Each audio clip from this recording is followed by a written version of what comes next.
In the summer of 1974, West Germany, then divided by the cold Berlin Wall, became the center of the world. It was a turbulent summer, but on the field, the West German team under the leadership of the silent giant Helmut Schön wrote an incredible journey at the World Cup on home soil. Facing a beautiful, charming Netherlands with the total football of St. Johan Cruyff, the Germans chose a disciplined, scientific, but also cunning and brave style of play. The 21 victory in the final match in Munich not only brought home the prestigious Gold Cup, but also affirmed a truth football is a game of moments and steely spirit. They became an unforgettable part of memory, a symbol of German tenacity and will. But when the lights of the Olympiastadion suddenly went out, when the cheers of Weltmeister world champion faded into the past, the heroes of that year returned to real life full of twists and turns. More than half a century has passed. Time is like a river that never stops flowing, sweeping away their youth and carving traces of joy, anger, love, and hate on their lives. Some became powerful emperors. Some found peace in a small corner of a cafe, and there were also those who passed away forever, leaving behind endless regret. Let's calm our hearts to listen to the story of the fate of the D-Mannschaft boys in 1974.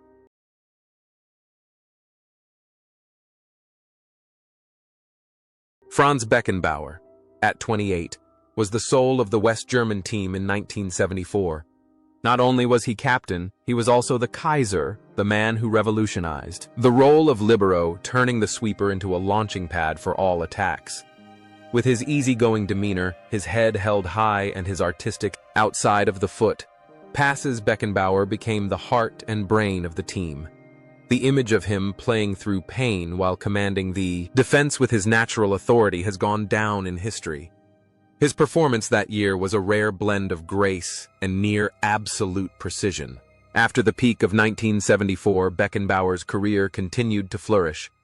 He went to America to play for the New York Cosmos with King Pelé, creating a football fever in the land of the stars and stripes. When he retired, he stepped onto the coaching bench and did what only Mario Zagallo and later Didier Deschamps could do: win the World Cup as both a player and a coach in 1990. Not stopping there, he became a great manager, the man behind the success of Bayern Munich, and the chief architect of bringing the 2006 World Cup to Germany. Beckenbauer is likened to Lichtgestalt, a character of light whose hands turn to gold wherever he touches them. However, the emperor's personal life was not without its low points. In his later years, he faced corruption allegations related to the 2006 World Cup, hosting rights which slightly tarnished his perfect image. He chose to live in seclusion in Salzburg, Austria, away from the media, facing increasingly deteriorating health, losing sight in one eye, and having heart attacks. He also suffered great pain when he lost his son Stefan in 2015. Beckenbauer, in his later years, was a pensive old man contemplating glory and nothingness. However, the journey of the great emperor had to stop. On January 7, 2024, Franz Beckenbauer breathed his last in the arms of his family at the age of 78. His departure was a great shock, leaving an immense void that could not be filled in the heart of German and world football. His legacy was not only titles, but also a standard of eternal elegance. Paul Breitner, at just 22, was German football's most daring rebel at the 1974 World Cup.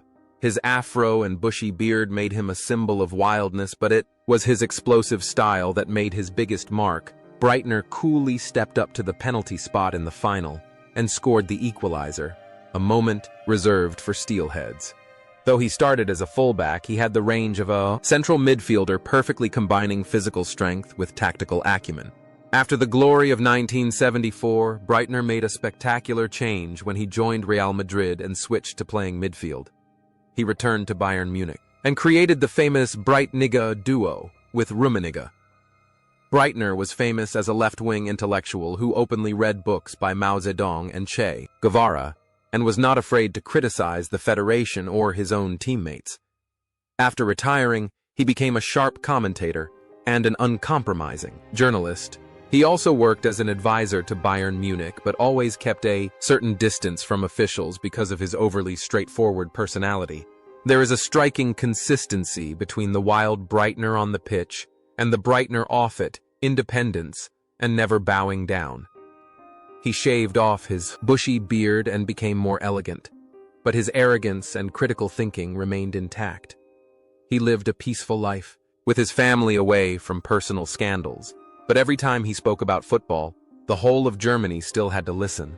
Today, at the age of 72, Paul Breitner is still healthy and plays the role of a brand ambassador. A living legend of Bayern Munich, he takes his time to enjoy his old age. But the fire of enthusiasm in the eyes of the rebel of the years never seems to be extinguished.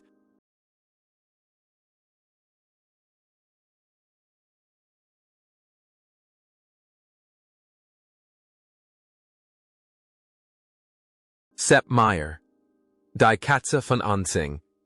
The Cat of Onzing entered the 1974 World Cup at the peak of his career, aged 30. He was the ultimate stopper, the man who brought absolute peace with his lightning-quick reflexes and command of the penalty area. In the final, it was Maier who denied the Netherlands clear-cut chances, holding on until the last minute. He not only caught the ball well, but also beautifully, with a style of play that was full of improvisation. Maier's career was at its peak when tragedy struck. In 1979, a serious traffic accident left him seriously injured, forcing him to retire early, not giving up on fate. Maier switched to coaching goalkeepers and became the great teacher of Oliver Kahn. He was associated with Bayern Munich and the German national team for decades, inspiring generations of juniors. In real life, Maier is famous for being a humorous person, real comedian with mischievous jokes that help relieve pressure on his teammates. He even performed magic and participated in TV shows. The image of a goalkeeper flying in the goal and a cheerful, always smiling old man in real life are two sides of the same coin. Named Sepp Maier, he used a smile to face difficulties, including an accident that almost took his life. He lived an optimistic life, enjoying the joy of the simplest things like playing golf or walking the dog. Now, at the age of 79, Sepp Maier is completely retired, living peacefully in southern Germany. He is still affectionately called the national goalkeeper by fans, a symbol of optimism and the spirit of overcoming difficulties.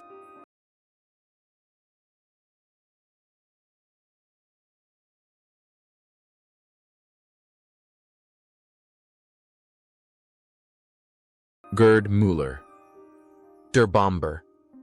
The Bomber King was the terror of every defense. At the 1974 World Cup, at the age of 28, he scored the decisive goal in the final. His trademark spin finish, short, stocky with big feet and uncanny balance. Müller was unpretentious, but devastatingly effective. He was a killer in the penalty area who converted the smallest chances into goals. After retiring from the football field in the U.S., Gerd Müller's life fell into a vast darkness. He suffered from depression and heavy drinking, lost his way when he was no longer in the spotlight. It was his former teammates, like Hoeneß and Beckenbauer, who reached out to save him, took him to rehab, and gave him the job of coaching the Bayern Munich youth team. Müller found joy again, becoming a devoted teacher to guide Thomas Müller and Philipp Lahm. He lived a private, humble life completely opposite to the explosive goals on the field. But fate is cruel in the last years of his life. The memory of the King of Bombers was gradually erased by the terrible Alzheimer's disease. He no longer remembers the goals, no longer recognizes. His relatives' lives quietly in a nursing home, with special care. The one-time hero is now bewildered like a child, forgetting the halo he once created. And then, on August 15, 2021, Gerd Müller passed away at the age of 75. His passing was a sad note closing the life of the greatest striker in the history of German football. His legacy is the goal, records that defy time, and the lesson of warm teamwork that saved a life. Berti Vogts, nicknamed Der Terrier 27, was the epitome of hard work and tenacity. His task in the 1974 final was the toughest in the world at the time, to mark Johan Cruyff. And Vogts did it. He erased the image of Saint Johann with his tenacity and iron discipline. Vogts didn't play for praise. He played to destroy the creativity of his opponents. After a brilliant playing career with Mönchengladbach, Vogts became a dedicated coach. He led the German team to victory in Euro 1996 and then ventured through many different football countries such as Scotland, Nigeria, Azerbaijan. Vogts' life is a series of days of non-stop work. He is a man of work, serious, quiet, and sometimes considered dry. He lives simply, not ostentatious, always maintaining the image of a professional. The terrier on the pitch and Vogts off the pitch are similar in loyalty and dedication. He devoted his life to football without asking for acclaim. Whether he succeeded or failed on the coaching bench, he always held his head high because he had tried his best. Today, at the age of 77, Berti Vogts has retired after years of wandering. He rarely appears in the media, but remains a respected advisor, a living witness to the German spirit of never giving up. Hans-Georg Schwarzenbeck, 26 years old, is known as the Emperor's bodyguard. If Beckenbauer goes up high, Schwarzenbeck will stay back to cover his playing. Style is rustic simple, focusing on strength and timely intervention. He accepts being the background, accepting to be the cleaner, so that Beckenbauer can shine. Away from the football field, Schwarzenbeck chose a completely different path from his millionaire teammates. He opened a small stationery store in Munich and stood at the counter selling newspapers and magazines every day. Customers who came to buy newspapers sometimes did not realize that the gentle, quiet shop owner was the world champion. He refused the glitz and found happiness in a simple, ordinary life with his family and neighbors. Schwarzenbeck's humility is the most remarkable thing. He is quiet on the field and quiet in life. He is proof that you don't have to be the brightest star to be the happiest. Now, at the age of 75, Schwarzenbeck has retired, closed his grocery store, but still lives a peaceful life in Munich. He is still the beloved Katsche in the hearts of Bayern fans, a simple hero in everyday life. Wolfgang Overath, 30, was a talented conductor with an extremely good left foot. At the 1974 World Cup, he was chosen to start instead of Günter Netzer, and he proved Coach Schön right with his excellent ability to control the match. Overath played like an artist drawing soft curves in a team full of steel. Overath's entire career was devoted to only one love, FC Köln. After retiring, he became the president of this club for many years. He is also famous for his charitable activities, especially the fund to support the homeless and those in difficult circumstances. Overath is a true gentleman, polite, kind, and thoughtful. He uses his fame to warm the lives of those in unfortunate circumstances. His brilliance on the pitch translated into compassion in life. Overath not only scored goals, he also created hope for the less fortunate. Today, at the age of 80, Wolfgang Overath is still healthy and continues his social activities. He is a monument to loyalty and humanity, respected not only in Cologne but throughout Germany.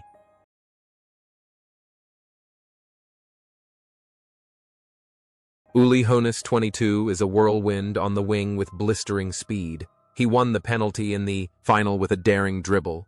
Hoeneß represents youth hunger and an uncompromising attacking spirit.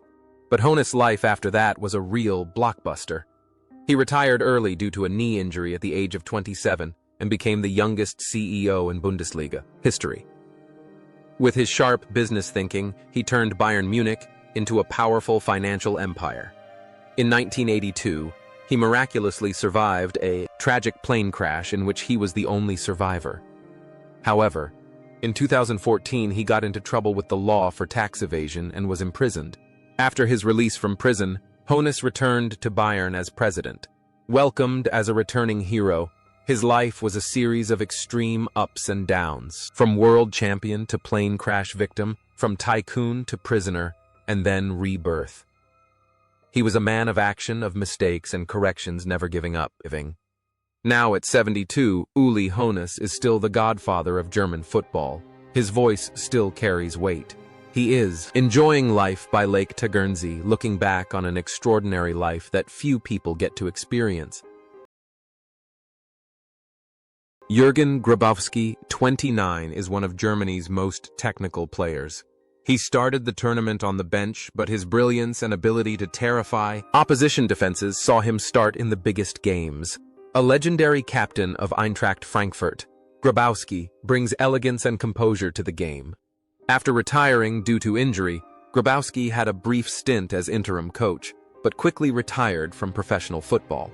He went into the insurance business and led a quiet life away from controversy.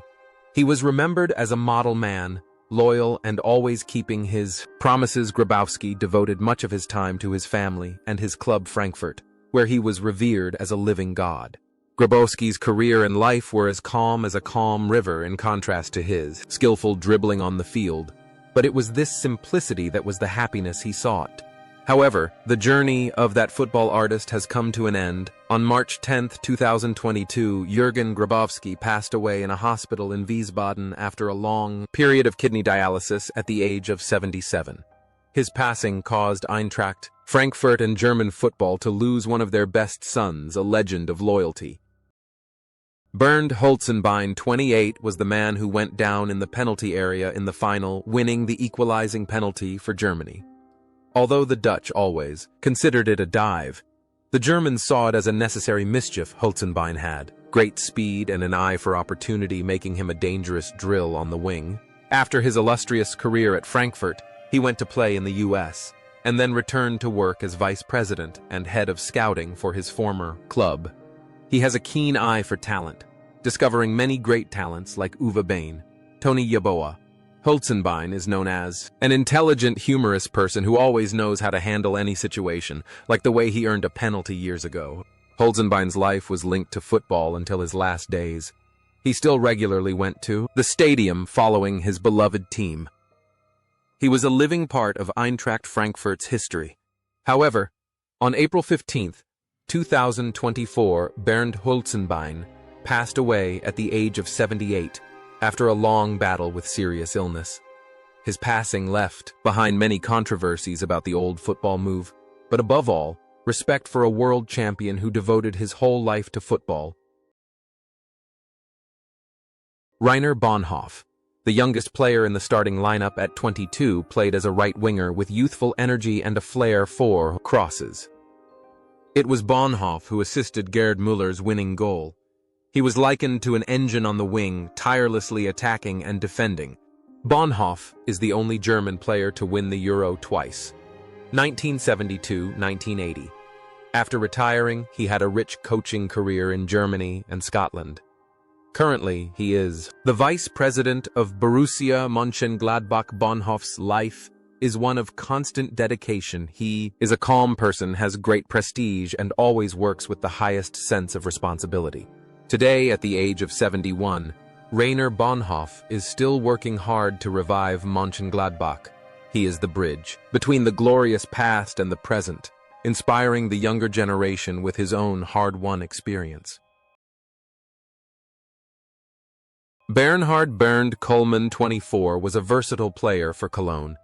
At the 1974 World Cup, he played 3 games and scored 1 goal. Cullmann was the type of player every coach needed, not too outstanding but always doing his part and willing to sacrifice for the overall strategy. His nickname, Kulo, was synonymous with reliability. After retiring early due to health reasons, Cullmann became a player agent and joined the board of FC Cologne. He led a rather private life in his hometown. His son, Carsten Cullmann, later became a professional player. Cullmann lived the life of a family man, quietly supporting his son's career and maintaining good relations with his former teammates. Now, at the age of 74, Bernhard Cullmann is living a peaceful retirement. He rarely appears in public, satisfied with what he has achieved and contributed to German football.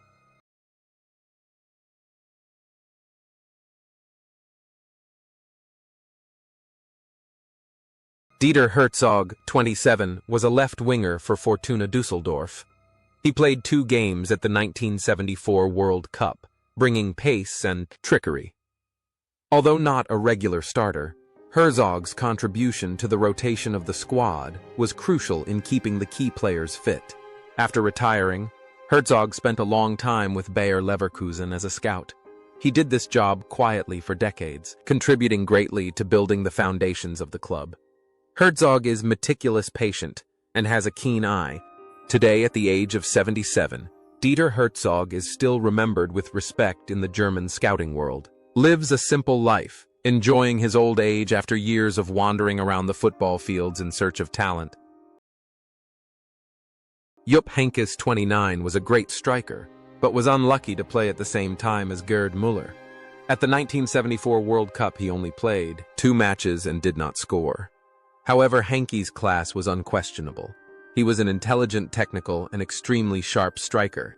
Heynckes' coaching career was more brilliant than his playing career. He is one of the greatest coaches who led Bayern Munich to a historic treble in 2013 and Real Madrid to the Champions League in 1998. Heynckes was nicknamed Osram Lightbulb because his face often turned red when coaching, but he was a gentleman, wise and full of humanity. He was always respected by his students as a father. Now, at the age of 78, Jupp Heynckes is enjoying his retirement at his farm in Schwalmtal with his wife and pet dog. He has completely left the noisy football world, found peace and serenity in nature, and completed a legendary journey in a perfect way.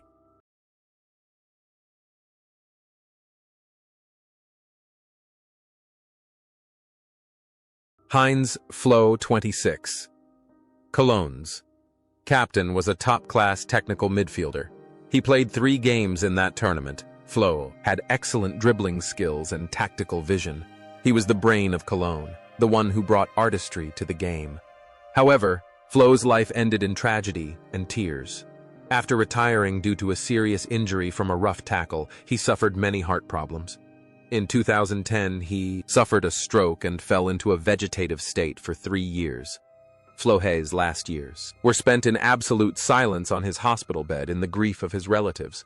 On June 15, 2013, Heinz Flohe's heart stopped beating at the age of 65. His passing was a huge loss, a reminder of the fragility of human life. Flohe's legacy is a velvety touch that Cologne fans will never forget.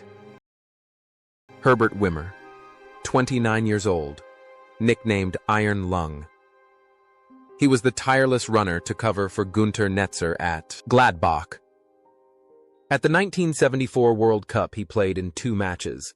Wimmer was a dedicated player, sacrificing his ego for the team. After retiring, Wimmer lived a very private life. He had some hip problems due to overtraining in his youth, but always kept an optimistic spirit. He avoided the media, enjoying life with his family. Now, 79 Herbert Wimmer lives peacefully in his hometown. He is the embodiment of the diligent workers who create the foundation for great victories.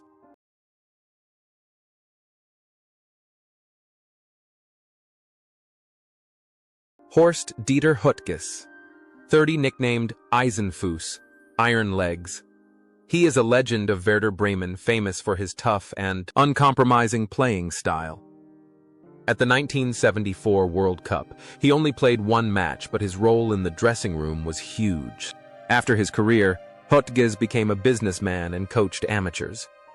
In his later years, he battled dementia in a nursing home. The former defender gradually forgot his glorious past. On June 22, 2023, Horst-Dieter Höttges passed away at the age of 79. His passing left Bremen fans and the German team in mourning, ending the life of a true warrior.